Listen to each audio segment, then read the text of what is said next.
Bonjour, c'est Nagui. C'est Nagui. Ouais, bonjour. Bienvenue dans N'oubliez pas les... Bromances. Les bromances, oui, les brocolis, bien sûr. Bienvenue dans Café Bromance. Nous sommes deux zigotos de loustic de la bande FM, bien sûr, avec mon ami Rémi qui est là. Comment ça va, mon Rémi? Et mon compère Corentin. Comment vas-tu, Corentin? Écoute, fort bien. On continue. Et vous avez vu, la chimie est en train de naître, doucement. Vous avez vécu... Je suis déjà amoureux. Alors, le consentement est une notion pour Rémi qui doit être... à peu près encore. Bon, il n'y a pas de souci. Patrick. Non, rigole pas. Témoignage horrible que j'ai lu aujourd'hui encore. Sur le caca? Non. Sur bon, bref, des témoignages horribles de femmes.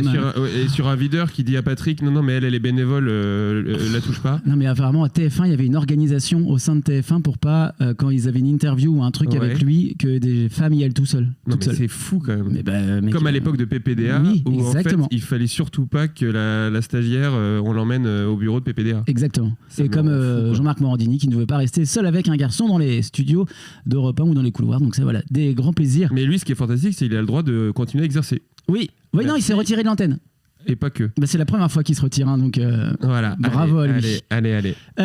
Vous écoutez Café Bromance. Que des hommes, oui, bien sûr. Que des hommes, que des salauds. Café Bromance, donc avec ce troisième épisode déjà. Mais ça file. Oui, pour tomber amoureux, est-ce que ça marche pour Rémi? La réponse est oui. Pour moi, on va dire que mon cœur demande un peu plus de mérite, un peu plus de temps avant de fondre dans tes mains, tel un mon chéri au cœur coulant. Troisième épisode de Comment tomber amoureux, donc qui va démarrer tout de suite. Mais juste avant, la météo des émotions. Rémi, comment vas-tu? Je vais bien. J'ai joué au tennis juste avant de te voir. Ouais, une information dont tout le monde se fout, mais qui me semblait importante de préciser. Non, et quel type de joueur? Est-ce qu'on est sur un... À moi? Ouais, genre de fond de cours, à la Nadal ou... Alors moi, je n'ai pas le jeu de mon physique. Ok. J'ai un physique qui suis très grand, donc j'aurais un jeu de service volé et de jouer en 3 coups. On s'y attend. En fait, moi, j'ai grandi tard et donc j'ai joué au tennis assez tôt et donc je jouais plutôt en contre du style adverse. Ok. Et donc et surtout à remettre beaucoup la balle en jeu, trouver des zones, arrondir les balles. Alors j'ai quand même un service qui tombe fort maintenant que je suis grand. Oui. Mais je suis pas le mec qui va bourriner comme un fou. J'aime bien alterner, varier. Voilà. Et pour les amoureux des chiffres, est-ce que tu as été classé? J'ai été classé 15-4. 15-4. Comment vous dire qu'il y a 4 catégories au tennis en termes de classement. 15-4, on est sur quelqu'un qui se débrouille bien, qui n'est pas un foudre de guerre, mais qui se débrouille bien. Oui, voilà. On n'est pas sur un projet Mbappé du tennis. Pas du tout. Je pense que il y a 2 tiers des joueurs de tennis pro, 2 tiers de joueurs de tennis qui jouent en compète, qui sont devant moi, qui sont meilleurs que moi. Oui, mais je suis meilleur qu'un tiers. Oui, voilà. C'est ça. Oui. Je suis voilà. Dans le monde du tennis amateur professionnel, voilà. T'es dans un bon top quand même. Oui, je suis pas mauvais, mais je pense que je suis pas mauvais parce que j'ai fait beaucoup d'heures de cours. C'est pas c'est pas du génie personnel. Oui, j'imagine.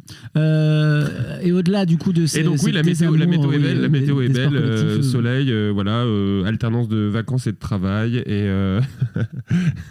non mais là, il faut le voir avec sa petite mèche là au vent comme ça. Non. Au vent. Non, mais oui, j'ai pu prendre un peu de bon temps récemment. Je vais repartir en vacances là. Je suis allé dans le sud au moment où il faisait pas beau à Paris. Ok. Et mon cœur, comme la météo, s'est réchauffé. Oh, c'est une belle image. Voilà. On n'ira pas plus loin, il a remarqué. Mais... Tout en décence, bien sûr. Et lui, lui, il n'est pas comédien, donc il prend pas de vacances en plein milieu du mois de mai. C'est vrai. Non, les gens, profitez-en. Il y a des week-ends de 3 jours, là, il faut poser ses jours. Il faut poser des vendredis, des jeudis. C'est important que tu fasses ce message parce que je pense que les gens attendaient qu'on leur dise. Ils l'ont pas encore fait. Ils l'auraient pas fait. Surtout que l'épisode va sortir fin mai. Mais bien sûr. Donc je pense qu'ils ont oublié de le faire. Ils vont se dire putain. C'est pour ça que j'étais seul. Corentin, dans Café Bromance, nous a dit de prendre un pont. Oui. Pourquoi ne l'a-t-on pas fait? Ne nous écoutez pas en couple, quel enfer. Ne faites pas ça, je vous en supplie. Bébé, qu'est-ce que t'en penses là, Corentin c'était Hanouna au départ. Ou alors, tu sais, Bienne Barthès qui imite les téléspectateurs d'Hanouna. Waouh. Tout en condescendance. C'est très méta, ça. Donc, météo des émotions, écoute, c'est une bonne météo. La vraie météo est plutôt pluvieuse et ça va continuer là en ce mois de mai dégueulasse. Quand tu dis la vraie météo, la météo physique. Oui, c'est ça, la pluviométrie. Oui, 10 jours annoncés là depuis l'interruption. Tout ça, l'enfer. Mais sinon... oui, pour toi qui aimes bien l'été. En plus, là, j'ai eu un espoir, il a commencé à faire beau et en fait, non. Enfin, c'est vraiment, j'ai l'impression d'aimer un club de foot nul où ils ont eu des bons résultats. C'est pas des après, j'allais y venir. Tu m'as coupé la fin de mon bon mot. Non, mais voilà. Donc, on va dire qu'on est sur un bon démarrage de journée, grand soleil. Et puis, malheureusement, il pleut un peu l'après-midi. Donc, ça pète un peu le moral. Il y avait une envie de faire plein de projets. Et puis, finalement, ça reste à la casa et ça va faire des jeux de société. Par contre, j'ai réservé les vacances. Et en termes d'exercice de projection, je trouve ça hyper agréable d'avoir réservé les billets de train pour partir. Il y a un vrai truc de me dire, OK, en fait, là, les vacances, elles approchent. C'est ancré et ça se rapproche. Okay. Donc ça, c'est cool et beaucoup de travail. Mais bon, c'est la période, l'événementiel en mai-juin. Pour tous les gens qui fréquentent un peu ce métier-là, ils savent que c'est une des pires périodes avec Noël et la rentrée. Donc voilà pour la météo. On va dire, c'est couvert. Mais c'est pas désagréable pour autant. Et on profite de chaque rayon de soleil qui arrive à percer cet épais nuage. Quelle la vie, quel le monde. Et cette phrase ne finira jamais. Non, parce que j'ai envie de faire Nagui. Je te propose, Rémi, qu'on commence avec la première question. La dernière question, celle avec laquelle on a terminé la dernière fois. Tu avais fait un énorme teasing. Oui. Tu l'avais annoncé, les brocolis étaient vraiment pendus à tes lèvres. Vous nous connaissez, nous, en plus, on s'en rappelait parce qu'on ne parle que de ça avec Rémi depuis qu'on se croise. On a dû réécouter l'épisode. Ce n'est pas un mensonge, on a réécouté l'épisode, réécouté les 5 dernières secondes. Bien sûr. Ce qui, moi, m'a permis de réaliser à quel point j'étais insupportable. Notamment quand tu parles de coquelicots. Oui, voilà, donc ceux qui l'ont en tête, voilà. Non, mais c'est terrible. Donc, on avait teasé, quel est votre souvenir le plus terrible de cette question ? Rémi, je te propose de commencer. Est-ce que tu as eu le temps d'y réfléchir ? C'est vrai que moi, depuis 2 semaines, je ne l'ai pas fait. Moi non plus. Donc, on va faire une belle pause pour couper au montage. Tout ce que vous allez avoir comme silence sera coupé au montage.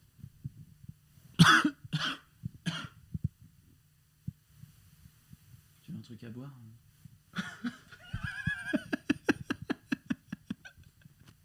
J'ai de la kombucha, j'en ai acheté. C'est vrai, tu vois la kombucha. On était petits en Bretagne. Ne sortez pas les violons, j'ai pas une enfance aussi malheureuse que ça. Non, mais petit en Bretagne, ça veut pas forcément être triste. Il y a beaucoup de Bretons en Bretagne qui ont une enfance. Quand même, en termes de stade d'alcoolisme et de suicide, la Bretagne est bien classée, donc il y a peut-être un lien de cause à effet qui me paraîtrait géographiquement évident. Et donc on jouait après un... C'était donc pour ceux qui ont fait du sport en amateur, il y a des raclettes et des repas du club. Et donc après un repas du club, on est sortis, et moi j'avais, je pense, 10-11 ans, tu vois. Et on sort et on fait les cons dans le village ou dans la petite ville dans laquelle on était. C'était plutôt c'était un village, très sincèrement. Et on commence à gueuler. Je sais pas pourquoi on commence à gueuler comme des cons sur un petit chemin de terre qui passe entre 2 maisons.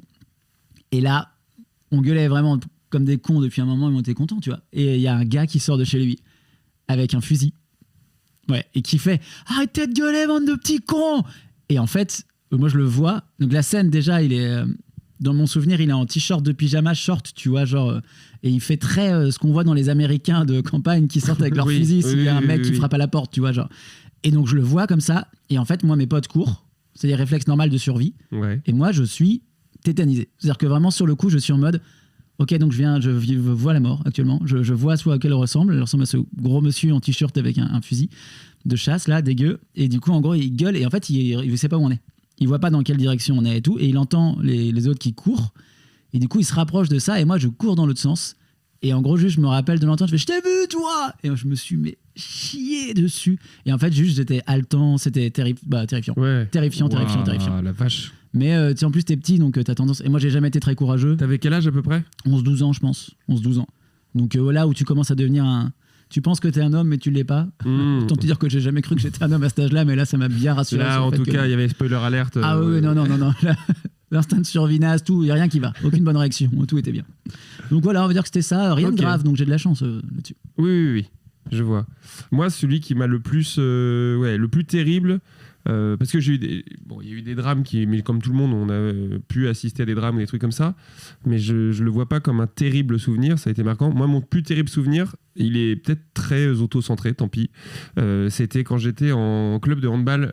J'étais en handball en école. Je sais pas si j'ai déjà raconté cette anecdote. Elle me dit quelque chose, mais je suis pas sûr. Bon, je la fais courte comme ça.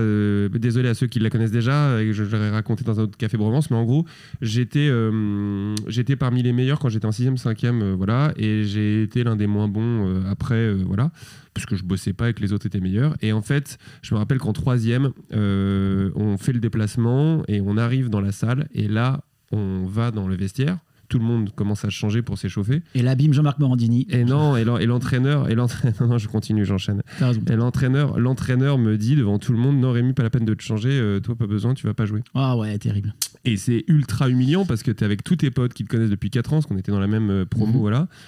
Et surtout, c'est la seule fois où il l'a faite. À personne d'autre, il l'avait fait avant et personne d'autre après. Enfin, je veux dire, dans cette façon-là. Et donc, moi, je fais une gueule immense, évidemment. Enfin, déjà, je me sens totalement humilié. Et puis, t'es le seul, surtout. On n'est pas deux à dire à qui c'est pas la peine de changer, tu vois. T'es le seul dont tu te dis que même s'il a 36 000 blessés sur le terrain, t'as vraiment pas le niveau pour qu'il préfère jouer en infériorité numérique que de prendre. Enfin, il y a un truc très humiliant. Je vois très bien, je vois. Et surtout, du point de vue des adversaires qui te voient être le seul dans les gradins, alors que tout le reste de l'équipe est en train de changer. Ils disent soit il est blessé, soit il est vraiment mauvais. J'étais pas blessé. Et pu faire semblant de boiter pour monter. Voilà, et je fais et donc évidemment je fais une gueule de 6 pieds de long et je suis totalement humilié. C'est terrible, c'est un bouillonnement terrible. Et l'entraîneur vient me voir et il me dit pourquoi tu fais la gueule? Je dis mais alors, tu vois l'audace. L'audace, c'est bien, c'est bien. Après il y a une leçon derrière. Ouais, en fait, et il me connaissait bien, donc oui, il sait très bien pourquoi il faisait ça. Je pense. Enfin, pas ce moment-là. Et je lui dis, pourquoi je fais la gueule, à ton avis? Il fait, quoi, t'aurais préféré rester chez toi et pas supporter tes potes? La leçon d'humilité est folle. Et en fait...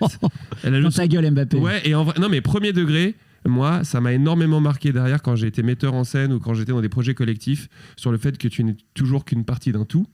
Et c'est pour ça que j'aime autant le sport collectif, c'est que j'avais...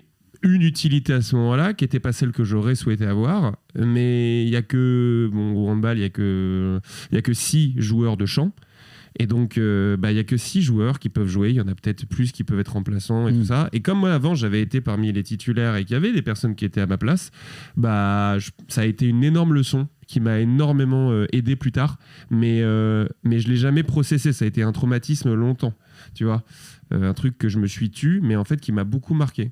Ok. Ouais. Wow. Rémi, tu peux lâcher le micro. Non, mais en plus, c'est grâce à ça si je me retrouve toujours maintenant en termes d'éducation à considérer même les personnes qui ont le plus petit rôle ou qui sont les plus dans l'ombre. Dans un théâtre, par exemple, ça va être la personne qui fait la régie ou le ménage, qui ne sont jamais applaudis, jamais félicités. Mais tu vois, n'importe qui sur un tournage, tout ça, que tu sois à la régie en train de t'occuper de la bouffe du tournage ou premier rôle, quoi. Non, mais c'est sincère. Je sais bien. C'est vraiment sincère. Et ça me touche beaucoup parce que je pense que c'est une belle leçon de vie. On peut tous être dans la lumière et dans l'ombre en un claquement de doigts. Et tous ces statuts, ils sont extrêmement volatiles. Ouais, j'entends. Après, je me mets à ta place parce que j'ai toujours été titulaire. Bien sûr. Donc j'ai beaucoup de mal. Et si tu t'es pas fait les croisés, bon, Dieu seul sait où je serai actuellement. Enfin, et sûrement pas en train de faire ce podcast. Au standard d'Europe 1. Au standard, oui, peut-être. Voilà. Mais bref. Allez. En tout cas, une belle leçon d'humilité. Non, mais à toutes les petites mains du monde, sachez que voilà. Et à tous les nuls, parce que c'est pour ça que tu jouais pas. Rappelons, non, parce que c'est pas. Il t'a pas dit bon, t'as des petites mains, c'est du handball, c'est chiant. Non, t'étais nul. Ouais, j'étais nul. Ouais, mais non, mais c'est important de. J'étais nul alors que j'étais bon. Oui. C'est ça qui est intéressant, c'est que j'ai commencé bon et j'ai fini nul. T'es jamais au top. Tu peux jamais rester toujours au top. Non, c'est pas ça. C'est regarde Patrick. Le running gag. Non, c'est pas bien. Pas bien. Non, c'est pas bien. On passe à la question suivante. Prochaine question. Rémi, je te laisse me la poser. Je vais commencer. Cher Coco, si vous saviez... Cher Coco, il écrit une lettre. Cher Coco, si tu savais que tu mourrais plutôt subitement dans un an, que changerais-tu ou quelle chose changerais-tu à ton style de vie? Et si oui, pourquoi? Je changerais de travail. Ok. Ouais, 100%. Disons qu'il y a, je pense, des... Alors, j'ai de la chance, je suis entre les deux dans mon taf, on va dire entre passion et en même temps... noix de coco. Et utilité. Et mangue. Mais pas mangue... Enfin, voilà. Et c'est qu'une bonne mangue. Oui, les citrons de menton, bien sûr. Bien sûr, ceux qui l'ont. Oui. Je ne savais pas qu'une mangue pouvait avoir... un tel goût. Quel connard. Ah là là. Ah, ton père le prisonnier. Donc, en fait, il y a un truc de utilitarisme aussi dans ce travail-là, parce que ça paye, je m'y plais bien, l'équipe est bonne, il y a une bonne ambiance et c'est trop bien. et que je joue, je suis pas remplaçant, donc vraiment en plus c'est trop bien. Et mais par contre, il y a quand même, tu vois, un truc dans la quête de sens. Alors c'est des grands trucs dans le monde du travail et dans la vie actuellement, et tout le monde se pose ce genre de questions, et je pense que c'est important, surtout quand plus le monde va mal, plus tu te poses ce genre de questions, j'imagine. Et donc sans parler de brown out, qui est cette recherche de sens dans le monde du travail, et qui c'est comme ça qu'on l'appelle, brown out. C'est à la nouveau, après le burn out, t'as le brown out, okay. Qui est tu trouves pas de sens dans ton travail. Moi ça va, j'en trouve, parce que je fais des animations devant des gens, et donc il y a un rapport humain qui est important. Mais par contre, si tu me dis dans 1 an tu vas mourir, qu'est-ce que tu changes? Bah évidemment, j'essaye soit déjà de plus travailler pendant 1 an, enfin pour des raisons évidentes, de profiter de la vie. Je veux dire, on y passe quand même 10 heures de sa fucking journée, donc à un moment donné, c'est l'élément principal de ta vie, donc c'est hyper important que, enfin, quelqu'un qui me dit, moi non, je travaille moi tous les jours. 1 an à vivre, j'y vais, je vais au taf. Non, bah bien sûr, mon cul, ouais. Donc non, pas ça. Et je pense que je voyagerai, tu vois, genre, parce que je voyage très peu, en tout cas pas assez à mon goût, pour quelqu'un qui peut avoir les moyens de le faire, très sincèrement. Mais c'est juste que c'est une habitude que j'ai pas, une éducation que j'ai pas, celle de voyager. Je trouve qu'il y a vraiment un mindset, une phrase de connard. Allez, mindset, c'est donné. Il y a vraiment un état d'esprit. Un état d'esprit. Ah, c'est la traduction littérale en plus. Pourquoi pas? On s'autorise tout. Et donc, que j'ai pas du tout. Mais après, c'est parce qu'on n'a pas beaucoup voyagé quand j'étais jeune, à part dans le pays de naissance de mon père. Donc évidemment, voilà, je l'ai pas. Et ça, j'aimerais bien le changer. Je suis en train de le changer. Donc je suis content. Que ce soit voyages internationaux ou nationaux. Ah oui, bien sûr. Au sens de découvrir de nouveaux spots. Exactement. Et de voir différentes choses et de changer de paysage sous les yeux, quoi. Ouais. Donc je dirais ça. Et sans réfléchir, ça me paraît plutôt évident, et c'est ma réponse. En ce qui te concerne, Rémi, si tu devais mourir dans 1 an, subitement, qu'est-ce que tu changerais à ton style de vie? Je pense que je te rejoins sur le côté des voyages, et pourtant moi j'ai eu la chance de pas mal voyager étant plus jeune avec ma famille, mais à l'âge adulte en fait j'ai jamais été très poussé à voyager, au sens où je sais que j'ai beaucoup d'amis qui adorent voyager, c'est leur manière de vraiment s'évader, voilà. Moi, j'ai jamais eu ça, et ça m'arrange d'ailleurs parce que mon rythme économique fait que j'aurais pas les moyens d'aller tous les mois à l'étranger. Mais je pense que là, j'aurais à cœur, mais d'ailleurs étranger ou pas étranger, mais en tout cas de voyager, de découvrir des nouveaux coins de France ou hors de France, ça me botterait beaucoup. Et l'autre chose, ça serait d'essayer de... En fait, je pense que je me focaliserais à mort sur mes amis et ma famille pour leur être utile, leur demander qu'est-ce que je pourrais faire pour t'aider. Et je pense que je dédierais ma vie, ma dernière année à ça. Ah, bravo. Mais c'est très prétentieux et large. Ah, bravo, parce que moi, je sais que ça, je vais pas le faire. Cette dernière année. Moi, je le ferais comme ça, parce que quand j'aurais en réflexion de me dire, moi, il me reste plus qu'1 an à vivre, donc en fait, je vais pas investir sur moi-même. Donc je préfère donner le max aux autres, parce que je sais que ça va me plaire de savoir que je laisse une trace à travers eux et que je les aurais aidés. Voilà. Putain, la vache. Bah bravo. Et puis, la dernière chose, mais j'essaye évidemment, sur le côté perso, de me faire tous les gastros les plus fous que je pourrais faire en termes de gastronomie, quoi. Ouais, il y a un budget. Alors voilà. Bon, alors, si vous voulez inviter Rémi, parce que... Non, ou sinon je fais gastro-basket. Oui, de toute façon, oui. Quoi 6 jours de garde à vous, ça fait beaucoup sur ce qui reste. Mais je crois que... Je crois qu'il y a quelqu'un qui a fait ça.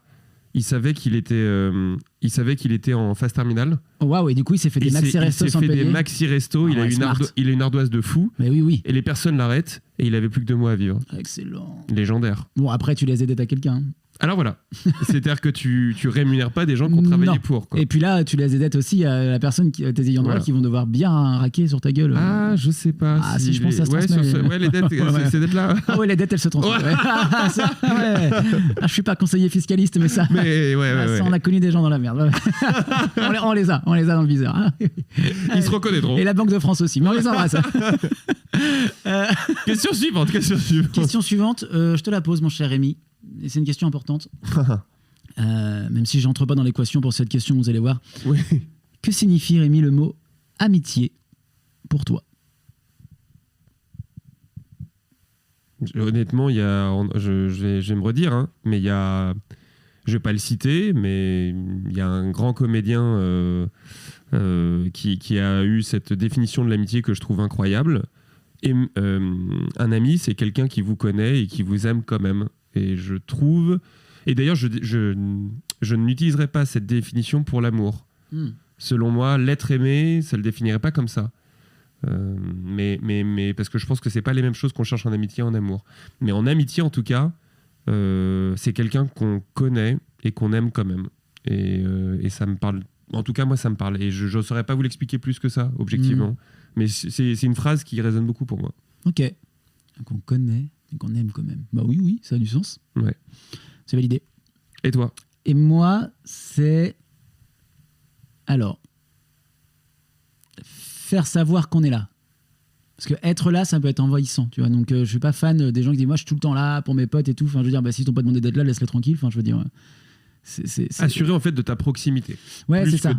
S'assurer que les gens que je considère comme des amis savent que s'il y a un truc, alors tu seras là et tu pourras répondre. Ouais, c'est ça. Je serai pas là tout le temps physiquement parce que je suis pas la personne la plus présente et je le sais. C'est pas grave, c'est un truc que je cultive pas non plus, mais je sais, je me connais et donc j'ai mes limites là-dessus. Mais par contre, je pense que les personnes qui peuvent me considérer comme leurs amis savent que s'il y a un sujet, s'il y a des questionnements, s'il y a une envie de faire quelque chose, je serai là sans jamais non plus aller toujours chercher. Tu vois, parfois il y a des gens qui te proposent de boire un verre, tu sens que la personne elle va pas bien, mais tu vois, il y a des gens qui vont essayer de tirer les verres du nez sans arrêt pour dire moi vraiment... Les fameux entre actif et passif, quoi. Alors que moi, je vais plutôt me dire, s'il veut m'en parler, il m'en parlera. S'il veut pas m'en parler, il m'en parlera pas. Mais je suis là. Et il sait que tu es là. Ouais, c'est ça. Et il sait que je serai là si dans 2 jours, ils vont en parler finalement, etc. Ce qui fait que j'ai l'impression qu'à chaque fois, il y a un niveau qui est cool, en tout cas pour les gens que je fréquente, qui correspond à ça. Donc ouais, je dirais ça. Se faire savoir qu'on est là. Ouais, ok. C'est pas mal. Et je trouve intéressant parce que même si je trouve ta définition très juste, je pense que ma définition et la tienne n'amènent pas au même volume de personnes que l'on considère comme amis. Et c'est pour ça que moi, je considère que j'ai beaucoup d'amis, parce que cette définition me fait dire qu'il y a beaucoup de personnes avec qui, individuellement, en one-one, j'ai le sentiment qu'on se connaît très bien et qu'on s'aime quand même. Et c'est pas parce qu'on se voit pas depuis 2-3 ans, qu'on ne se textote pas tout le temps, qu'on se considère pas comme vraiment des amis forts. Ok. Tu vois. Oui, moi, il y a quand même un truc de... C'est pour ça que je trouve ça intéressant. Oui. Et je pense que tout le monde aura des définitions différentes. D'ailleurs, si vous avez une définition, vous la mettez en commentaire. Oui. Et ça nous plaira bien. Et si ça tient en une phrase, quand même, c'est mieux pour qu'on puisse les lire. Je dis pas comme ça, il y en aura 10 000, mais... Non, mais voilà, un truc à peu près, voilà. C'est vrai que nous, on fait 1 heure d'enregistrement, mais si vous pouviez faire juste 2 lignes, on est un peu plus on fait pas une rémi dans les commentaires, on est concis, et je compte sur vous. Allez, question suivante. C'est pour toi, mon coco. Non, c'est moi qui te la pose. Oui, c'est toi. Quel rôle joue l'amour et l'affection dans ta vie? Quel rôle joue l'amour et l'affection dans ma vie? C'est le personnage secondaire, mais qui est pour autant extrêmement important pour le récit. C'est quelqu'un qui, s'il n'est pas là, le film est beaucoup moins bien. Et pour autant, il y a des gens qui arrivent très bien à avoir des films plutôt sympas sans que ce perso soit là. Mais en ce qui me concerne, voilà, c'est ça. C'est parce que je dirais pas que c'est le personnage principal, parce que le personnage principal de le film de chaque personne, ça doit être cette personne-là. Après, je pense qu'il faut que tu précises ce que tu entends par l'amour, parce que tout le monde pourrait pas voir l'amour de la même manière. Il faut définir l'amour. Non, mais je pense que là, je vois très bien ce que tu veux dire par là, mais on parle de l'amour là au sens. En sens, en sens partage de vie avec quelqu'un. Absolument, voilà. Oui, c'est ça. Oui, non, pas. Mais parce que c'est très large, vrai, tu vois. Non, mais c'est vrai. Oui, en plus, il y a le polyamour, alors là. et puis il y a l'impolyamour. Celui-là, il parle mal. Oh là là. Donc, non, oui, cet amour, on va dire au sens très Disney du terme. C'est ça. Très comédie romantique du terme. Très ce qu'on nous a imposé. Et du coup. La c'est ça. Oui, sans les chansons et les chorégraphies, parce que je danse comme un cul, mais par contre, j'en chante, ça va. Te juge pas, tu chantes bien. C'est vrai. Non, mais je suis le personnage principal d'un film où le comédien principal danse pas, tu vois, c'est pas grave. Enfin, je veux dire, il y en a. On s'en sort. Il y en a plein qui ont fait des belles carrières sans foutre. J'ai un film, là, c'est intouchable. C'est le personnage secondaire qui danse. Oui, c'est vrai, pas le premier. C'est le fauteuil, le personnage principal. C'est pas du tout. Non, donc c'est ça. Franchement, j'aime bien cette définition. J'aime bien de la trouver, mais c'est ça. C'est ce personnage très important qui est toujours présent, mais qui sera très, très mal crédité à la fin, mais pour autant qui est essentiel à la bonne tenue du récit, à la compréhension des choses du récit. Et donc, Et l'affection, moi, hyper important parce que je suis très tactile, donc pour moi, c'est très important de sentir et de toucher la personne avec qui je suis. Donc ça, la personne. Bah, c'est mon père portugais. Bien sûr, mais bien sûr, l'affection. Ouais. Surtout quand je parle de trucs comme chat. Bien sûr, ça c'est local. Ça ramène chez les émotions. Moi, j'ai le droit, pas toi. Ah, d'accord. Ouais, oui. Appropriation culturelle. Dans les woke, cassez-lui la gueule. Vous allez voir quand je vais prendre l'accent antillais. Et je peux, voilà. Et si, je peux, oui, je peux. Bah ouais, voilà. Donc, l'affection est extrêmement important aussi. Et moi, je suis dépendant à ça. Ah, je suis tactile avec mes amis, moi. Donc, tu vois. Oui. Non, mais c'est oui qui sentait le arrête. Oh non, non, je suis pas aussi tactile que toi, mais je suis tactile aussi. Dit-il après m'avoir touché le bras. Oui, voilà. Oui, c'est vrai. Non, mais du coup, ça, je dirais ça. Alors, attention, quand je dis personnage secondaire, on commence pas à me dire attention. Qui ? Non, mais parce que ça peut paraître. Ah, pas moi, tu remarqueras que moi j'ai pas. Non. Je sais comment ça peut sonner. Non, mais il y en a une qui est en train d'écouter et qui, elle, verra comment ça sonne. Mais non, parce que moi, je suis le personnage secondaire de son film à elle, tu vois. C'est pas ce qu'elle m'a dit. Je suis un rôle secondaire de son film. Non, elle m'a dit que t'étais un figurant. Moi, je pense que chacun doit pouvoir jouir de sa liberté. Elle m'a dit que t'étais un figurant sur une scène où il y avait beaucoup de monde. Déjà, je suis au 3e rappel de casting. Je suis pas du tout, j'ai pas le rôle encore, donc on se calme. Alors, selon ces termes, la production n'en est qu'à ses débuts, ses prémices. J'ai le profil. Alors, est-ce que ça va fitter pour le rôle ? Il faut bosser le texte, il faut bosser le physique. Voilà, on verra. On a échangé 2-3 lignes, je suis pas sûr d'avoir le. Voilà, c'est une alchimie dans le long terme. Oui. Puis j'ai pas le truc du perso normalement, mais je vais choper. Donc non, et pour moi c'est important. En fait, il y a toujours ce truc de liberté dans l'amour qui est extrêmement important, je trouve. Et du coup, c'est pour ça que le côté c'est l'âme sœur, machin, je sais pas, j'y crois pas et je trouve ça même, ça met beaucoup de pression aux gens, je trouve, et ça se met beaucoup de pression à soi-même aussi de se dire, je vais partager ma vie avec quelqu'un. Tu vois, le truc de partage un peu 50-50, tu vois, wow, c'est intense, tu vois, genre non, la personne elle a des envies, elle a sa liberté, toi tu as tes envies, ta liberté, soyons intelligents là-dessus. Non, c'est très juste parce qu'il y a aussi un truc par rapport à ça, on va un peu loin, mais c'est parce que le sujet est très profond aussi. Je te rejoins sur le fait de la notion d'âme sœur. Alors chacun, on a peut-être une 100%. Vision différente, mais c'est vrai que ce que j'ai jamais aimé dans cette notion-là, c'est qu'on pouvait supposer que du coup, tu pouvais pas faire autrement que de vivre avec cette personne et que d'une certaine manière, la dépendance. Voilà, c'est l'âme sœur, donc ça devait être elle, ça devait être moi. En fait, moi, ce que je trouve beau dans l'amour, c'est que c'est des vœux qui sont perpétuellement renouvelés par deux âmes libres, 100%. Qui pourraient vivre leur vie sans l'autre. Et qui choisissent, et c'est pour ça que le choix est beau, de continuer à le vivre avec l'autre. Aimer, c'est choisir. Non, mais c'est vrai. Je suis d'accord. Je suis entièrement d'accord. Et je pense que c'est... Surtout qu'il n'y a pas un couple et une histoire d'amour qui, en 40 ans, a été dans le même rapport pendant 40 ans. Mais donc c'est pour ça, en plus... On n'est pas les mêmes. Je trouve qu'on le ressent bien en ce moment. Je trouve qu'il y a vraiment... on a l'exemple de nos parents. Alors, il y a déjà beaucoup de divorces il y a 10, 15, 20 ans. C'est de plus en plus le cas. Mais là, c'est encore pire. Mais parce qu'il y a beaucoup de personnes... C'est moins le cas actuellement dans les jeunes générations. Je pense que... Les divorces ? Non, les divorces, c'est énorme maintenant. Oui, non, c'est ça. Mais c'est la génération d'avant et notre génération à nous qui s'est mariée un peu tôt, tu vois. Ouais. Un peu tôt, en tout cas, au vu de l'âge que tu as pour te marier. Après, pas notre génération, celle d'avant, c'est ça, oui. Et en fait, eux, je pense qu'ils ont grandi avec l'arrivée de la culture, de l'amour, vraiment comme étant les exemples parentaux qui divorcent pas.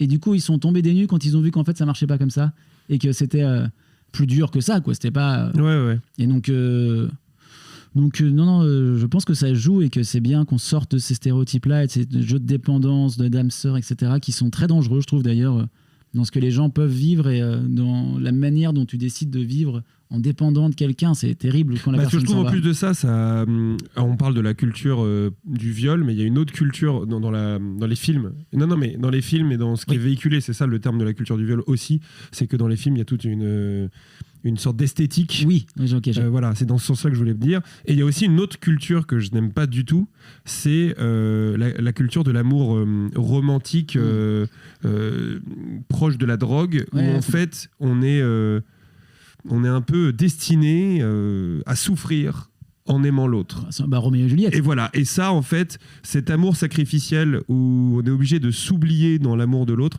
m'insupporte. Parce que si moi, jamais, je voyais quelqu'un qui, parce qu'il m'aime, s'oublie, je pourrais pas accepter cet amour.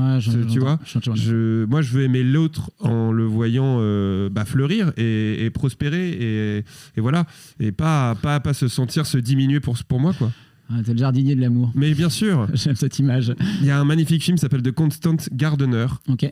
Et je suis super fier de cette transition qui est incroyable.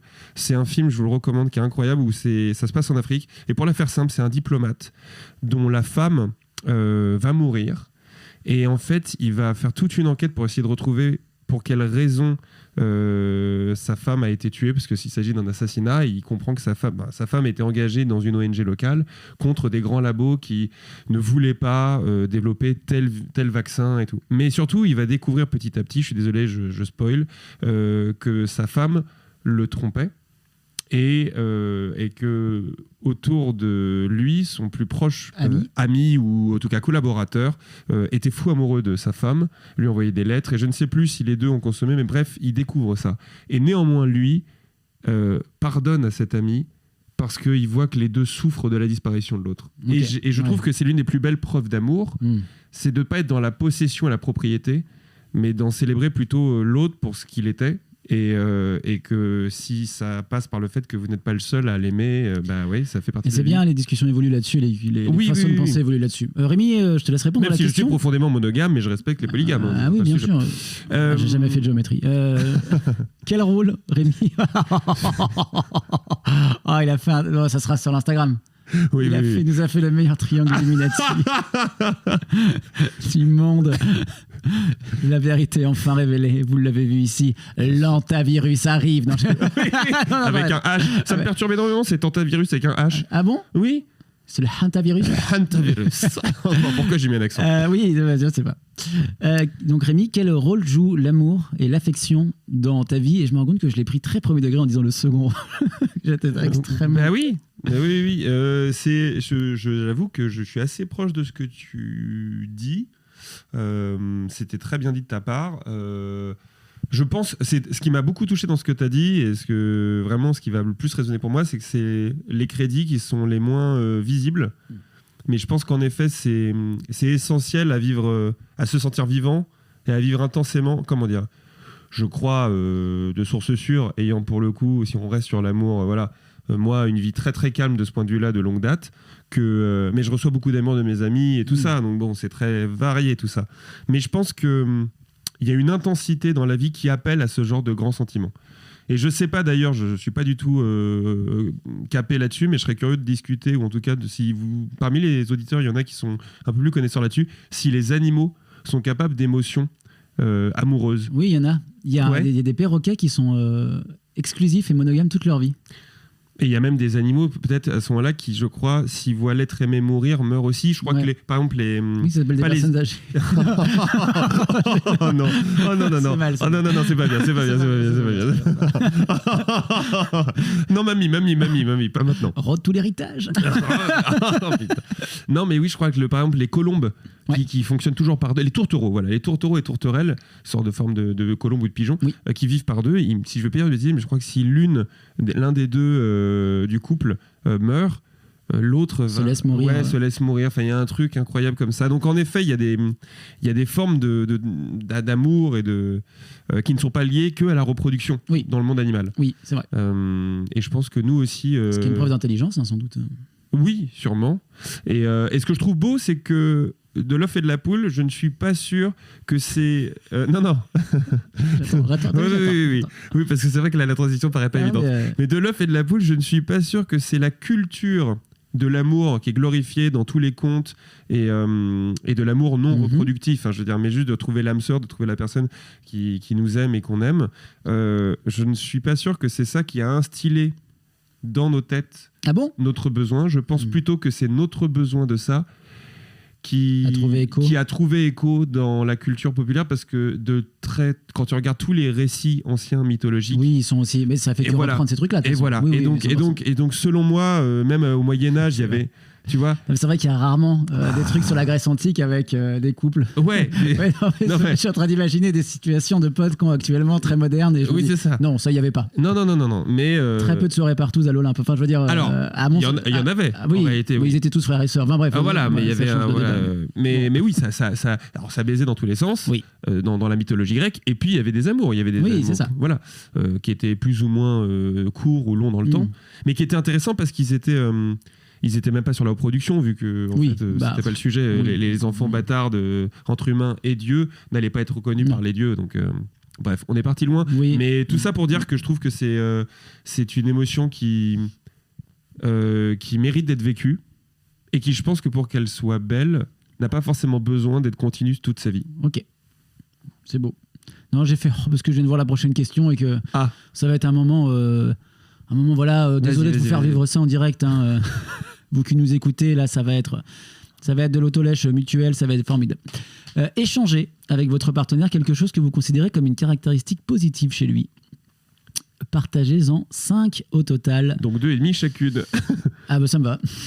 Ou alors, faites ça chez vous, faites ça avec quelqu'un, n'importe qui. Oui, ça il faut le faire. Même avec des amis, ça va être hyper intéressant. Oui, bien sûr. Parce qu'en plus, il faut être positif, donc malheureusement, on ne réglera pas nos comptes dans cet épisode, mais non. Attendez, l'octogone arrive. Hein. Je le ferai pas, on mime là, l'octogone. Si, il faut que tu lâches le micro, c'est ça qui te rend compliqué. Donc Rémi, je vais en trouver 2,5. Attends. On va refaire une pause. Attends, comme tout à l'heure. La question, c'est échanger avec votre partenaire quelque chose que vous considérez comme une caractéristique. Il faut le complimenter. Oui, c'est ça. C'est pas quelque chose que tu voudrais prendre chez lui. C'est pas quelque chose. Non, c'est genre. Moi, je trouve que tu es un être singulier et je trouve ça positif. Ouais, ça, je le prends positivement. Tu vois, dans ta manière de penser, ta manière d'être et dans ta manière de t'habiller, il y a un truc très singulier. Ouais, le mouvement. Il fallait. Ça, c'est le petit 0,5 un peu piquant. C'est le petit 0,5. Ouais. Non, mais du coup, moi, je trouve ça positif, tu vois. Genre, c'est vraiment quelque chose où je me dis, en fait, pour le coup, il n'y a pas 2 personnes comme Rémi, tu vois.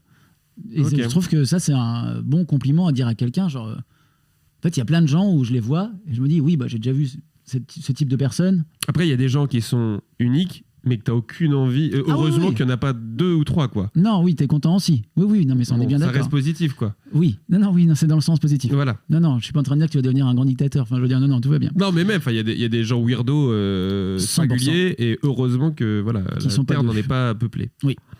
Donc je dirais ça. Je te laisse me renvoyer la balle. Ouais, j'ai rien, moi. Pas de soucis. Kombucha.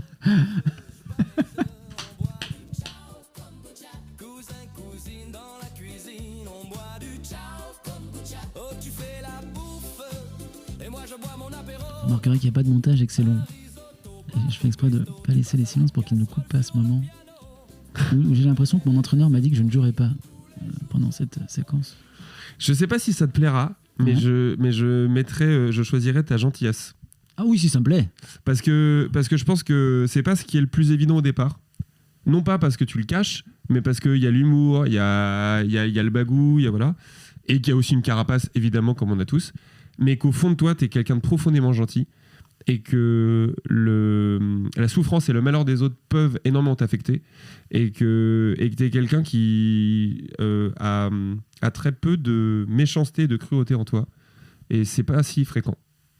T'es vraiment quelqu'un de gentil au sens le plus noble de ce terme. C'est gentil parce que je le cultive, donc j'essaye au maximum de... Toi aussi, t'es jardinier ? Non, mais je pense que la gentillesse, c'est le nouveau... pour moi, ça devrait devenir une norme et que c'est quelque chose qu'il faut essayer de faire... qu'il faut essayer de transmettre autour de soi, même si parfois ça prend de l'énergie et que c'est pas facile tout le temps, qu'il faut essayer parce qu'on en manque actuellement et que franchement, c'est tellement accessible à tous d'être gentil et pourtant on nous a tellement pas inculqué cette manière d'être. Et pourtant, elle serait tellement positive pour le monde dans son ensemble. Et ça me parle que tu dises que tu le cultives parce que j'ai vu une évolution par rapport à ça chez toi. Parce que je t'ai vu, j'ai pas d'exemple à concret en tête, mais je t'ai vu aussi avec des gens pour qui tu n'avais aucun besoin de l'être, et voire même parfois plutôt des tensions au travail ou autre. Séparer ça pour être au soutien gentil avec eux sur les peu de temps que tu les côtoies. Et je trouve que c'est une belle preuve d'âme et de beauté d'âme que d'être capable de faire la part de ça. Merci. Mais c'est sincère. Je ne ferai pas mieux pour toi. Je n'en demande pas mieux. Voilà. Non, moi j'étais parti sur ton intelligence, mais parce que je trouve que tu as un esprit vif et c'est une grande marque d'intelligence, je trouve, d'avoir la possibilité de réagir aussi rapidement et de manière intelligente. Il y a vraiment quelque chose de comprendre ce qui l'entoure et de comprendre la temporalité et les personnes avec qui on est, et du coup qui fait qu'il y a une adaptation en conséquence. Sauf sur un jeu. Sauf sur les jeux de société où là t'es un putain de rageux, mais c'est pas la question. On en a parlé, écoutez bien sûr cet épisode les jeux de société. Après, les règles n'étaient pas claires, hein, je peux comprendre. Et donc, ouais, non, je dirais ça, parce que moi, je l'ai vu à plein d'occasions. Et donc, à chaque fois, je me dis toujours, il est quand même bon le con, tu vois. Il y a un truc. Sur l'adaptation. Ouais, l'adaptabilité et la manière de réagir et d'interagir qui est smart, comme disent le monde du travail. Et non pas les voitures. Non. Parce que c'est petit, ça. Oui. Mais après, c'est pratique pour se garer. Ouais, et vu le prix de l'essence en ce moment, c'est un petit réservoir. On dit pas non. Mais après, à Paris, parce je sais pas si c'est pratique en région, une Smart. Va sur l'autoroute avec une Smart. Il y a un camion qui passe, t'as l'impression que ça va pas. Ah bah là, t'es sur la bande d'arrêt d'urgence sans avoir tombé. 8,2 le séisme. Putain, il va y avoir un tsunami à Tokyo. Là. Donc, non, ouais, je dirais ça. Ça me parle beaucoup parce que c'est quelque chose aussi que je cultive. Alors, j'ai la chance de... C'est pas un mérite, je pense que j'ai hérité beaucoup de ma mère qui a cette force-là, et de mon grand-père qui avait la même qualité. Mais c'est quelque chose que je cultive parce que c'est pour moi l'une des choses les plus importantes de se fondre dans un collectif à chaque fois. Et pour ça commence par de l'écoute et savoir comment les autres fonctionnent en comprenant qu'ils ne fonctionnent pas comme toi. Et que ça ne veut pas dire qu'ils fonctionnent mal et que toi tu fonctionnes bien. Voilà. Ok. Pour le dernier, vu qu'on doit faire des et demi, oui. Je te propose qu'on en dise un en même temps à 3. Attends, mais sans donner d'explication. On dit juste un mot comme ça. Attends. Moi j'ai. Ouais, oui, moi aussi. 1, 2, 3, détermination. Ça fait 2,5. Ah, non, c'est le scientifique. Très beau moment onanistique. Ouais, et puis c'est un scientifique, on respecte les règles de scientifique. À quel point votre famille est-elle unie et chaleureuse? Pensez-vous que votre enfance a été plus heureuse que celle de la plupart des gens? Allez, c'est parti. Unie et chaleureuse. Unie, oui. Chaleureuse en ce qui me concerne, oui. Et après, tout ça va derrière. Tout ça est très... Pourquoi tu dis en ce qui te concerne? C'est-à-dire que tu n'as pas le sentiment que le reste de ta famille a pu le vivre chaleureusement, comme toi tu l'as vécu chaleureuse? Si, je pense que si. En fait, on est présents les uns pour les autres. Et par contre, famille à quel sens? Élargi ou... Tel que tu l'entends. Je vais le prendre au sens élargi. Parce que famille, moi, père, mère, frère et sœur, nickel, tu vois, rien à dire. Alors, il y a des... Donc attends, famille élargie, ça veut dire avec oncle, tante, cousin? Exactement, okay. Ouais, je mets tout ça. Parce que pour moi, c'est quand même un cercle social élargi, et donc il y a plus de... Forcément, plus tu rajoutes de personnes dans l'équation, plus il y a de complexité. Oui. Et il y a des familles que je trouve incroyablement unies. Quand j'entends les gens, on a fait une cousinade. Ça, c'est un concept. Ils me montrent les photos, les lieux. Je me dis, attendez les gars, mais juste déjà, à quel moment votre famille s'organise pour trouver un moment, faire ça? Tu vois les photos, tout le monde est beau. Ouais. C'est quoi ta famille, frère? Enfin, je veux dire... le patrimoine, hein, c'est... Non, mais c'est fou. Parce que moi, on fait une cousinade, mais tu veux pas voir les photos. Je veux voir les photos. Non, mais tu vois, genre avec mes cousins, typiquement, cousins-cousines, hyper bien, je sais pas, très proches, etc. Et avec mes oncles et mes tantes, moi, j'ai un peu le côté le parisien rigolo, donc en fait, je m'enlève un peu de l'équation pour donner mon sentiment, moi, un peu extérieur à tout ça. Je trouve qu'il y a beaucoup de non-dits et que du coup, ça peut nuire un peu aux relations familiales entre chacun, qu'il y a des rivalités qui existent, mais parce que les gens ont des chemins de vie tous un peu différents et que du coup, chacun a une rivalité avec un tel pour un truc qu'il a dit il y a 10 piges ou qu'il n'a pas fait parce qu'il n'est pas venu au baptême d'un tel. Et donc moi, c'est des choses où je me dis à chaque fois de loin, je fais waouh, putain, quand même, en termes de baston pour un verre d'eau, là, on se bat, quoi. Et il y a un monde où nous, dans 20 ans, oui, on vivra en premier rôle ce genre d'histoire. Hein. 100%. Mais du coup, quand je vois ça de l'extérieur, je me dis vraiment genre, venez, je vois ça comme la bataille contre le capitalisme. Ne vous laissez pas diviser par des détails futiles et venez, on se met tous d'accord pour dire que le grand méchant, c'est le capital. Okay. Et on va arrêter de dire non, c'est la faute des vieux, non, c'est la faute des... Non, il y a... Vous entendez? Le NPA, les trotskistes, les mélenchonistes, peuple de gauche, unissez-vous. Unissez-vous, merde. Non, mais les socialistes, ne venez pas, c'est bon, n'arrêtez pas de nous la foutre à l'envers. Mais tout ça pour dire que je trouve qu'il y a vraiment des combats un peu futiles de famille et que c'est con quand tu vois un enterrement d'un oncle, que tout le monde arrive à se réunir, que les non-dits se taisent, ou alors s'expriment enfin dans un environnement où il y a un besoin, parce qu'en fait les gens s'aiment au fond. Et c'est cool de voir ça malheureusement dans ces moments-là, mais tu te dis que le lien du sang a un sens plus que le devoir d'être avec sa famille, tu vois. D'accord. Mais donc je pense que ça existe dans ma famille, c'est juste qu'il y a beaucoup de Moi, quand je reviens, j'entends les histoires, c'est fou. Mais je pense que c'est vraiment dans toutes les familles. Je pense aussi, mais je trouve ça, je sais pas, moi, je suis pas à l'aise avec le conflit. Donc, le conflit est quelque chose qui me touche personnellement. Enfin, j'aime pas le conflit. Je trouve ça. En fait, il y a des raisons de conflit, tu vois. Genre, il a tué quelqu'un. Oui. Oui, bon, ok, il a tué. Bon. Et on va pas y revenir 5 ans. C'est un connard. Enfin, je veux dire, c'est même un meurtrier, c'est puni par la loi, voilà tout ça. Et pareil pour tous les trucs qui sont punissables par la loi. Tonton Joao. Non, mais il est pas venu au baptême il y a 10 ans. Ah oui, voilà, on n'est pas sur un meurtre. Ça va, je pense qu'on va tous s'en remettre. On est 40 de chaque côté de la famille. Donc il en manque un, ça fait juste une bouche de moins. J'allais te dire que le buffet s'en est retrouvé meilleur. Exactement. Et il y en a certains qui en ont bien profité, on les a vus 2 jours après. Donc.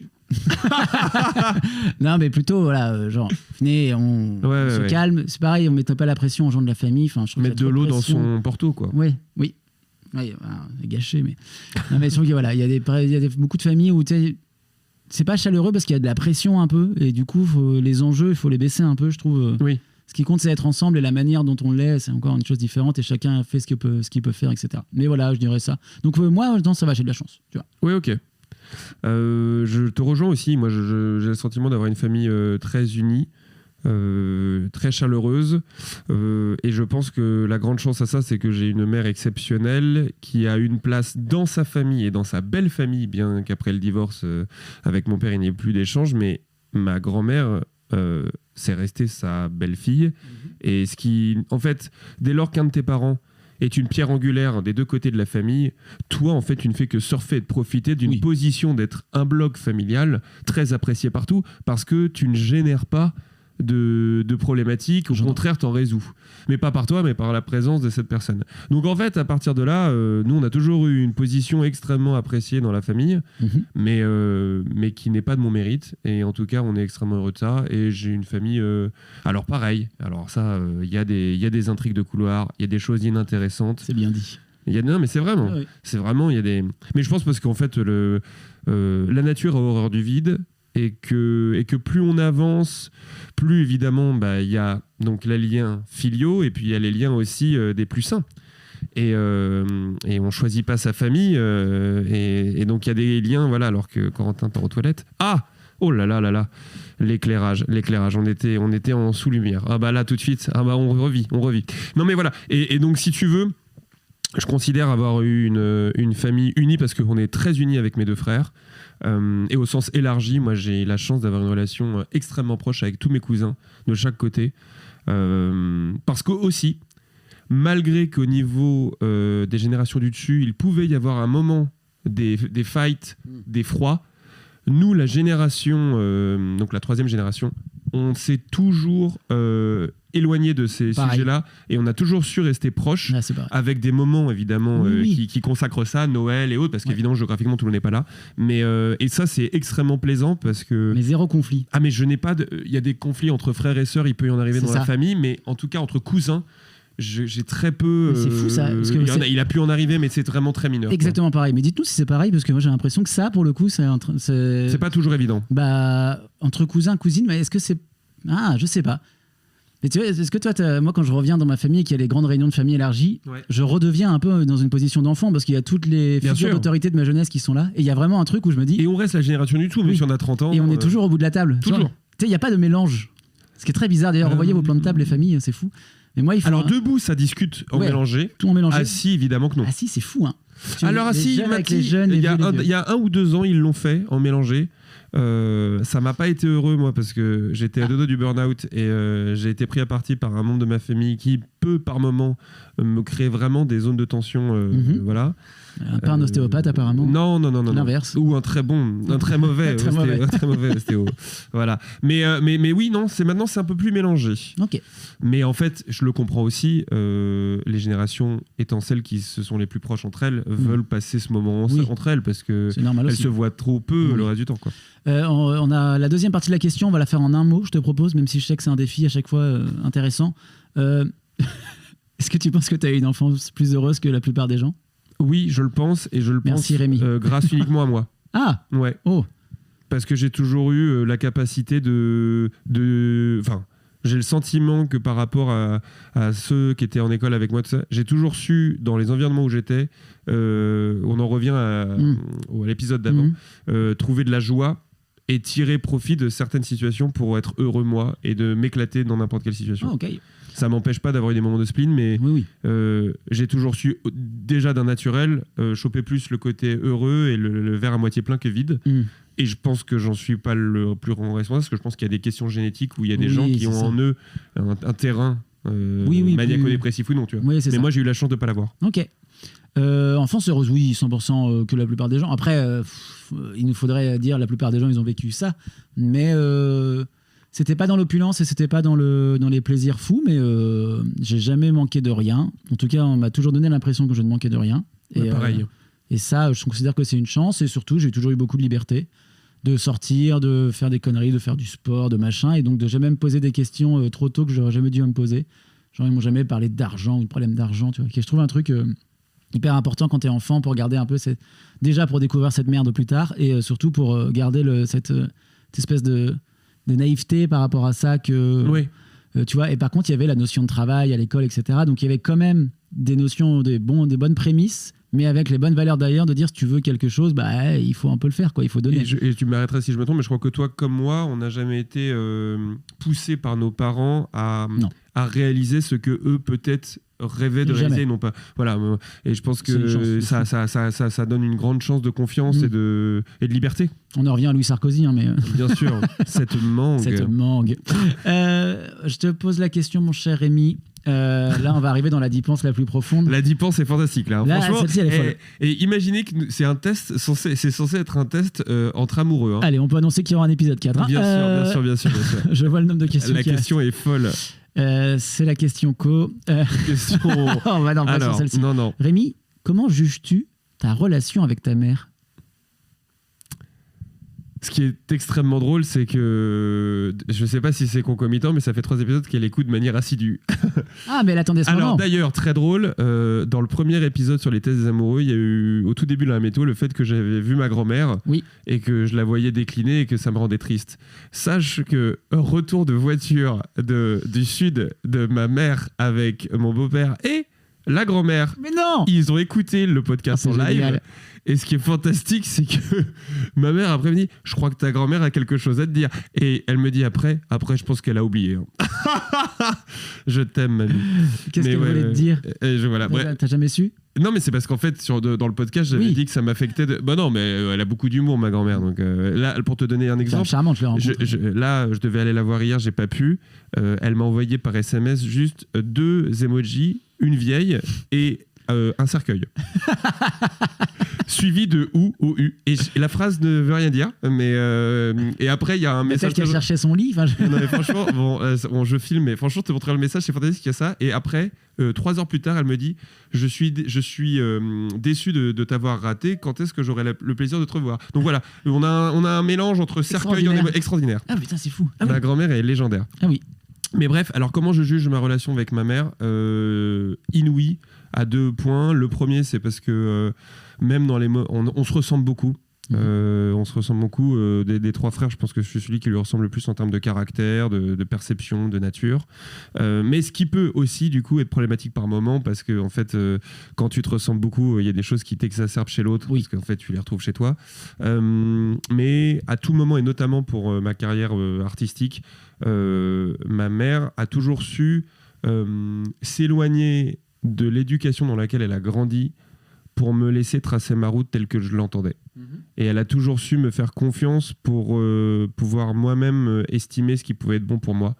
Elle m'a conseillé, mais plus j'ai grandi et plus j'ai senti que elle me faisait d'une part confiance, mais elle me donnait de moins en moins de conseils sous forme d'injonction et de plus en plus genre vraiment si tu veux un conseil je peux te le donner, mais a priori c'est vraiment si toi tu le demandes. Et j'en veux pour exemple concret que quand on a fait des travaux, ça va être pas prosaïque ça, mais pour mon appart avec mon pote Tanguy, on a acheté un appart et on a fait des travaux dedans.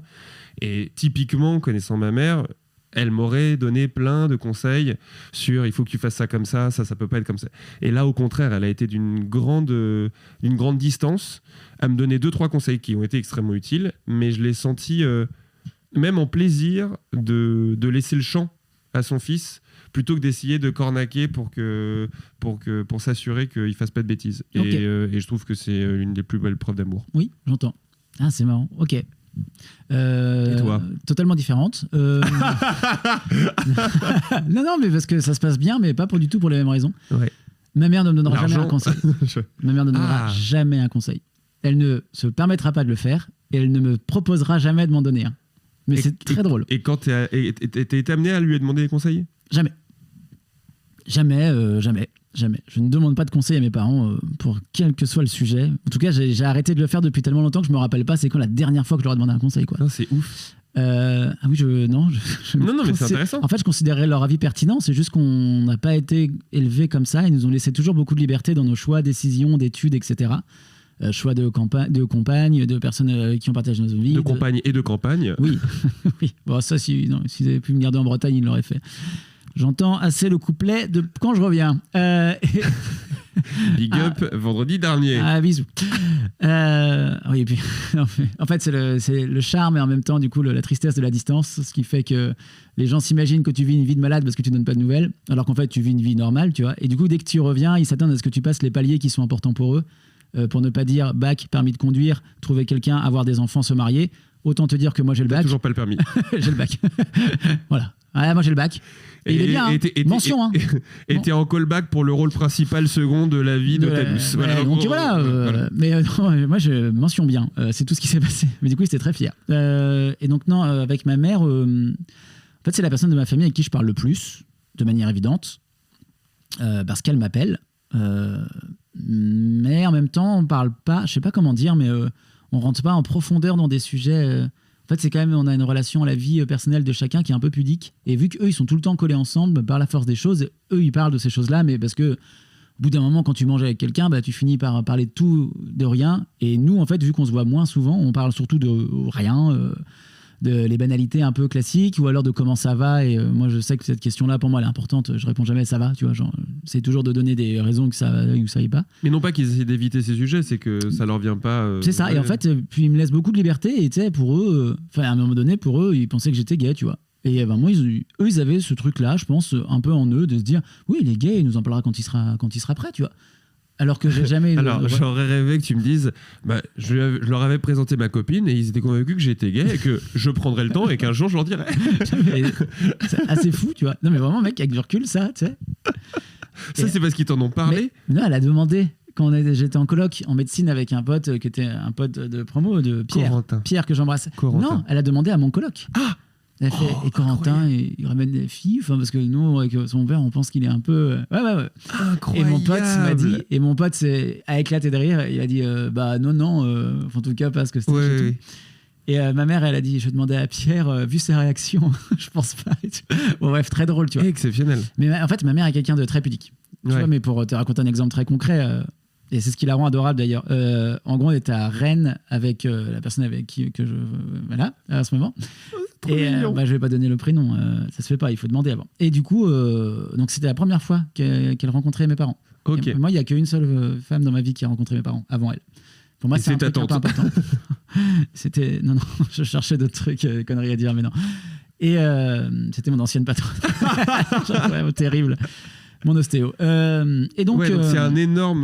Voilà. Non, pour moi c'est important, mais je veux juste pas que ma mère elle voit un enchaînement de personnes avec qui on sait pas si ça marchera ou pas. Enfin, oui, je vois ce que tu veux dire. En fait, je n'ai pas envie de lui faire vivre ça, parce qu'en fait, à chaque fois, elle se projette. C'est quelqu'un qui a qui peut stresser, ma mère. C'est quelqu'un qui a voilà. Et du coup, pour elle, c'est important.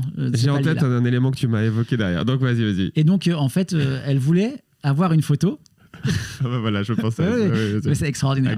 Elle voulait avoir une photo de moi avec cette fameuse personne. Et du coup, on va l'appeler la brocolette parce que. On va l'appeler la brocolette. Oui, elle écoute. Si ça lui va comme terme, brocolette. Et donc, mais sauf qu'elle me demande pas à moi.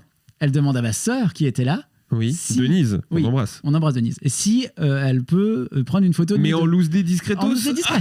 Et ma sœur vient me voir en loose des discrets après. En mode, oui, un moment, tu veux savoir si elle peut prendre une photo de vous deux. Et tu sais, donc on se marre avec Brocolette. Et du coup, vraiment, bah oui, évidemment, quoi. font des jet lag de ouf. Et là, il y a 3 spots qui s'installent, studio hardcore. Non, on est dans la rue, il y a la photo, téléphone, machin. Donc, premier réflexe, elle l'envoie bien sûr à sa propre mère, à ma grand-mère. déjà. Quasi immédiate. Avec en message Corentin et donc hétéro. Juste hétéro. En mage. En mage, hétéro. Hétéro. Avec le drapeau breton. On sait pas pourquoi, mais le mec. Cadeau. Et donc là, je suis rentré ce vendredi, ce week-end. Donc, on est un mois après à peu près. Et donc, là où il y a le téléphone, qui est un objet important de la maison, là où il y a... C'est l'entrée de la maison ? Non, c'est entre la cuisine et la salle à manger, il y a un bar. Ok. Il y a un truc de bar, quoi. Et là... Qui est un point névralgique de la maison, quoi. Enfin, là, il y a des choses, il y a toujours eu des photos, il y a toujours eu des trucs qui sont là et tout. Et là, je me retourne, et là, je vois sur... alors, c'est un petit objet dans lequel tu peux mettre des photos dedans. Une sorte de pince sur lequel tu peux fixer des choses. Grosso modo, c'est ça. Et donc, un porte-carte. Je vois 2 photos. Il faut savoir que tous mes frères et sœurs sont en couple depuis maintes et maintes années. Même mon petit frère qui a 19 ans est en couple depuis tard l'époque. C'était le seul homo, oui. Le seul... Sapiens. Oui. Non, et du coup, je vois une photo, la photo, imprimée. Elle a pris son téléphone, donc elle a été... Bien sûr. Elle a trouvé un moyen de la faire imprimer. Elle a dû l'envoyer par PDF en mail. Ou alors à Leclerc, ils font ça. Je sais parce qu'on allait développer les photos à Leclerc plus fréquent. Et je vois la photo et je me dis, on dirait un hôtel, on dirait que je suis décédé. Tu vois, c'est surtout qu'il n'y a pas la photo des 3 autres couples. Il n'y avait pas encore. Il en manquait. Il n'y en avait que 2. Et l'autre, c'est une photo qu'elle avait déjà et qu'elle a mis sur le même portant. Ah bon, mais qui était ailleurs. Pas solo.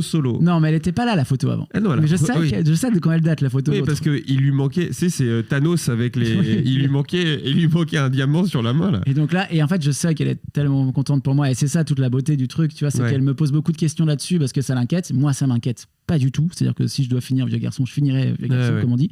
Vraiment... C'est la vie, tu vois, genre en fait pour moi c'est ça sera la tienne. Toi tu vas regarder en tribune ma vie, ok. Alors non mais te mets pas en tenue, restez sur le banc de l'amour celui-là. Et réserviste du love. Et du coup c'est mon album de rail. Réserviste du love. T'aurais préféré ne pas voir les autres copains amoureux et toi célibataire t'aurais préféré te chez toi. Alors soutiens-les. Eux ils sont heureux. Donne-leur des capables. Voilà. Pardon. Achète des fleurs pour les copains. Non, et du coup il y a ça et du coup en fait c'est symbolique de la relation que j'ai avec ma mère qui est que elle tout ce qu'elle veut c'est que je sois heureux. Oui, et puis t'es surtout le seul des 3, tu m'arrêtes, qui n'est pas physiquement... ouais, c'est ça, ils sont tous restés là. Voilà, et donc je pense que c'est important que pour elle, tu fasses partie de la famille. Et je pense que quand t'as une famille où les 3 autres des enfants sont là fréquemment, t'as pas envie qu'il y ait une sorte de décalage qui se fasse. Ça. Alors que moi, c'est ma façon de vivre et je le vis très bien. Oui. Elle, je sais que la distance, c'est plus délicat. Mais en fait, du coup, et c'est parallèlement la personne avec qui je ressemble le plus, moi aussi, dans ma famille. Tu vois. Okay. C'est vraiment l'influence de ma mère qui a été la plus grande, mais sur la manière de voir plein de choses. Déjà, la Pierre Lamont, ça se rapproche. Non, elle est rousse, ma mère. Je parlais en termes de longueur de cheveux. Ah oui. Bonjour. Vous l'aurez. C'est pour le watch time. S'ils sont restés jusque-là, elle a ref à Nagui. Et donc, pareil, on parle très vite aussi. C'est la personne qui est la plus bavarde que je connaisse all time. C'est-à-dire qu'elle peut faire une discussion avec 15 questions rhétoriques auxquelles j'ai pas le temps de répondre parce qu'elle va continuer. Plus que moi. Ah, mais mec, c'est fou. Non, parce que elle... Vas-y, sois insultant pour moi. Ouais, elle s'écoute pas. En fait, j'adore. Elle te raconte tout ce qu'elle a emmagasiné d'informations qu'elle a pas pu dire parce que je pense que j'écoute beaucoup. C'est pas le cas de tout le monde dans ma famille. Soyons très sincères. Sans couper la parole et donc moi vu que je laisse beaucoup d'espace, elle prend beaucoup d'espace. Ça ne me dérange pas du tout. Je sais comment elle fonctionne et je pense que ça lui fait du bien d'avoir une personne avec qui elle peut qui écoute oui, c'est ça. Et en plus j'écoute parce que je relance souvent même si c'est des sujets. Tu sais, moi j'ai entendu tous les gens avec qui j'ai grandi quand j'avais 6-7 ans. Je sais s'ils sont mariés et s'ils ont des enfants ou pas. Tous. Et dès que je reviens, il y en a un qui a eu un gosse, il y en a un qui est parti habiter je sais pas où, il y en a une elle est partie. Des gens qui ont 5 ans de moins que moi, je sais qu'ils sont à Paris. Je n'ai jamais parlé avec eux. Tu sais Thibaut qui était 5 ans avant, qui a eu Madame Mimieux en maths. Jeanne, tu sais Jeanne, la sœur de Paul. Ouais, et ben Jeanne, elle est plus avec son copain. Et vu qu'elle est plus avec son copain, et ben en fait... parce que j'ai vu sa mère au marché. Elle est à l'hôpital, elle est neuro. Oui. Donc moi je finis ses phrases souvent. Ouais. Non mais c'est fou. Et donc j'ai une très belle relation avec ma maman, que j'essaie de cultiver au maximum. Et t'es un peu le RG breton, parce que tu connais, enfin, renseignements généraux, je veux dire. Ah oui. Pas le dessinateur de Tintin. En tout cas, de Plénote. De Plénote, tu connais bien, voilà. Je connais. Ça y a pas je connais tout. Si vous savez pas, si vous écoutez, que vous me connaissez et qu'on se parle plus. Il en sait. Il en connaît, comme dit le bureau des légendes, il en connaît. Il y en a un qui écoute là, je sais. Ah oui? Oui, qui on se parle plus, mais je sais qu'ils écoutent parce qu'ils aiment bien savoir ce qu'on fait. Sachez que Corentin sait, si votre vie amoureuse est... Et je sais pour ta sœur aussi, voilà, il se reconnaîtra. Cette phrase est fantastique. Est-ce que tu veux qu'on fasse une dernière question? On est déjà à 1h05 de rec, je pense que l'épisode est qualitatif. Est-ce que c'est pas mieux qu'on s'arrête là? On s'arrête là. Il nous restera pas mal de questions, on fait le total à 1, 2, 3, 4, 5, 6, 7, 8, 9, 10, d'ailleurs, 11, allez, 12. on fait juste un petit teasing d'une question que je viens de voir spotter, qui a l'air intéressante. On répondra donc à la prochain épisode. Quand avez-vous pleuré devant une autre personne et tout seul? Voilà, ça c'est intéressant. J'ai déjà la réponse. Bah écoute. C'était il y a moins d'un mois. Quel sujet est trop sérieux pour en rire? Aïe. On va pas aimer ça. Ça va pas être pour nous, ça. Ça, non. On va être cancel. Ouais, ça c'est le moment où Café Bromance disparaît. Oui, voilà, c'est la blague de trop. Attends, j'ai quand même quelqu'un, je le citerai pas pour pas le compromettre, qui m'appelle mercredi dernier et qui me dit: ouais Rémi, tu fais quoi demain à 19h? Parce qu'il y a Dieudonné qui se produit dans son bus. Ça te dit pas qu'on aille le voir? Et je lui dis: mais enfin, je sais très bien quelle profession je fais. Si tu veux me cancel avant même que ma carrière ait commencé. Non mais qui? Légendaire. Légendaire. Mais je le citerai pas, mais alors voilà, j'aurais peut-être pas dû donner cette. Voilà. Pourquoi il a pensé à toi? Non mais en plus. Il a fait une quenelle. Non, il ne filme plus. Mon Dieu. Donc il nous restera 12 questions. Très sincèrement, connaissant les loustiques, si on arrive à faire ça en un épisode, c'est miraculeux. Mais peut-être qu'on se mettrait une règle pour les dernières questions pour aller plus vite. On peut aussi déjà vous dire qu'il y aura un épisode bientôt, un peu un spécial, avec un brocoliditeur. Oui. Un brocoli. Ouais, j'ai essayé de faire un mot valise qui a été extrêmement douloureux. C'est une brocoli, non? C'est une brocoli, oui. Qui viendra physiquement avec nous pour enregistrer un épisode où elle va prendre les commandes de l'épisode. Bon, elle va rester bien calme. Elle va rester bien calme. Elle va venir avec son sujet. Elle va venir avec son sujet et on saura la cuisiner. Exact. Mais non. Oh, et c'est un indice sur la personne qui va venir. Ah oui, on n'en parle pas plus. Ce brocoli est peut-être déjà passé dans un épisode précédent. Peut-être. Tout ça est très amateur. Continuez de nous envoyer des vocaux. On veut des vocaux. On veut un max de vocaux, même si c'est des réponses à ces questions-là, si c'est de nouvelles questions qui ne sont pas dans ce test, ou si c'est des sujets dont vous voulez parler. Alors après, on n'est pas diffus à la libre antenne, donc les trucs. Et moi, j'aimerais bien aussi si vous pouviez juste nous envoyer soit une photo, soit de vos pieds. Non, le mec craque. Le mec craque. Il profite. Il y a 100 auditeurs. Si je peux me permettre d'avoir un petit pied perso. Non. Si vous pouvez nous prendre une photo ou un vocal pour nous dire dans quel contexte vous écoutez Café Bromance. Ça nous aidera. Parce qu'on va mettre des pubs et ça va nous aider. Absolument. À savoir si on peut quel avoir un bon référencement. Voilà. Est-ce que c'est pendant le ménage, le sport? Non, mais parce que si c'est pendant le sport, on est sur une sponsor Basic Fit. Voilà. On aimerait bien. Et vous aurez des sacs à dos à gagner. Voilà, tout le monde l'a déjà. Pas à Paris, ils ne l'auront pas, mais les sacs à dos gratos. Oh, vous avez vu, ils ont donné partout. Magnifique. Made in China. Coco, merci. Merci à toi. Likez, partagez. Rémi, je te like et je te partage. Allez, ça me fait plaisir. Et je te follow back. On vous embrasse, on vous fait des gros bisous. Ciao.